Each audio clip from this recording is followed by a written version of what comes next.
पुण्यातल्या हडपसरमध्ये सिमीचे दहशतवादी आयसिसचे अतिरेकी सापडलेत. न सापडलेले आणखी कितीतरी असतील याकडे मनसे अध्यक्ष राज ठाकरे यांनी लक्ष वेधलंय. पुण्यामध्ये मनसे उमेदवाराच्या प्रचार सभेमध्ये ते बोलत होते. तर नागरिकांना त्यांच्या हक्काच्या नागरी सुविधा मिळत नसल्याच्या समस्येकडेही त्यांनी लक्ष वेधलं.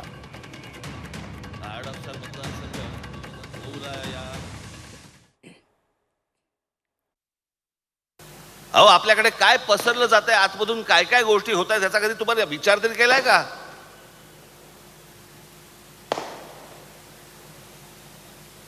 या हडपसरमध्ये या इथे अनेक मोहल्ल्यांमध्ये सिमीचे अतिरेकी सापडलेत.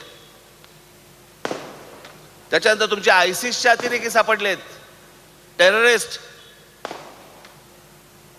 हे अनेक मोहल्ल्यांमध्ये शिरलेले आहेत. उद्या हे काय करतील इथे आणि काय सापडलेले ते सापडले, न सापडलेले किती असतील.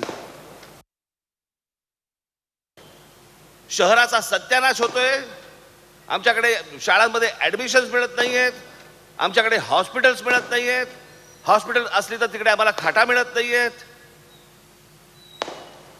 आम्हाला रोजगार मिळत नाहीये, आम्हाला नोकऱ्या मिळत नाहीयेत, आम्हाला शाळांमध्ये ऍडमिशन मिळत नाहीयेत, आमच्या महिला सुरक्षित नाहीयेत, आमच्याकडे लहान लहान मुलींवरती बलात्कार होत आहेत. आम्ही कशाचा लक्ष देत नाही आहोत. आम्हाला फक्त प्रिय आहे, आम्ही जातीमध्ये लक्ष देतोय. जात